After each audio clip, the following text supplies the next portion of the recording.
Well, talk about a tough week in Chiefs Kingdom between the result of the game on Sunday, getting eliminated from the postseason, and of course the Patrick Mahomes injury. But the road to 2026 starts right now, and while this Sunday's game doesn't mean much in the standings, it's a great opportunity to get a head start on next year.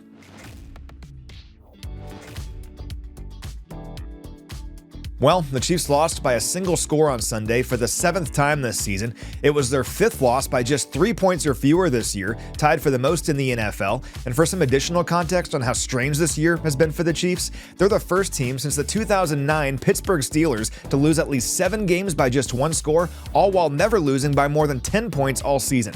It's just been that kind of year for the Chiefs, and unfortunately, those losses added up. And there's no changing that, but just because these next 3 games can't get us to the playoffs doesn't mean they can't be useful. Actually, considering the circumstances, it's really a great opportunity to provide the Chiefs' younger and developmental players with a chance at live reps before the offseason gets underway.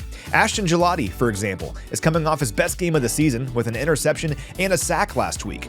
Gillotte racked up a career-best 5 pressures the week prior against Houston before then filling the stat sheet on Sunday, and he'll have a chance to continue that growth over the next few weeks. Another example is Noel Williams, who played at least 60 defensive snaps last week for the 2nd straight game. I'm excited to see how he can help us next year, and these next 3 games can be a springboard for that. Sticking at corner, Kevin Knowles is a guy I'm excited to watch play down the stretch. He played 29 defensive snaps on Sunday, breaking up a pass on one of those plays, and he also added some big-time special teams tackles as well.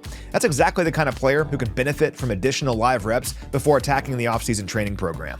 On the offensive side, Esa Polle held his own once again last week despite facing a really good pass rush, allowing just 4 total pressures on 43 pass blocking snaps. It wasn't perfect, but it was a solid follow-up to his outstanding debut the week prior against Houston, where he allowed just 3 pressures on 42 pass blocking snaps. That's just 7 total pressures allowed in 2 games against some of the top pass rushers in all of football, and that's something worth building on to close out the year. So I understand this game doesn't mean a whole lot in the standings, but it can still be meaningful as we look ahead to next season. And there's a recent example of that process taking shape. It's Kingsley Suamataia, who's played 938 snaps at left guard this year and shown real promise. But don't forget, that process began way back in week 18 of last season when Kingsley kicked inside for the first time in his career and held his own against a great defensive front. Kingsley talked about the benefit of that experience throughout the offseason, and these next 3 weeks should provide a similar opportunity to a handful of young players. So I'll just wrap up with something that I've been thinking about over the last week, and that's how the Chiefs' current situation reminds me a lot of where this team was following the 2021 season. The Chiefs had just lost the AFC Championship game in pretty crushing fashion, and they traded away Tyreek Hill to the Dolphins. It was a crossroads sort of offseason where the team could have gone one of 2 ways. But while the situation seemed daunting, it was also a great opportunity to ignite the next great era of Chiefs football.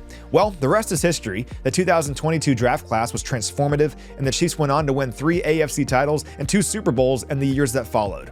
It's not quite apples to apples, but this offseason feels kind of similar. Some major challenges lie ahead, but it's also an awesome opportunity to begin the next chapter of this incredible run of success the Chiefs have enjoyed over the last decade. And that work can begin right away when the Chiefs take the field this weekend.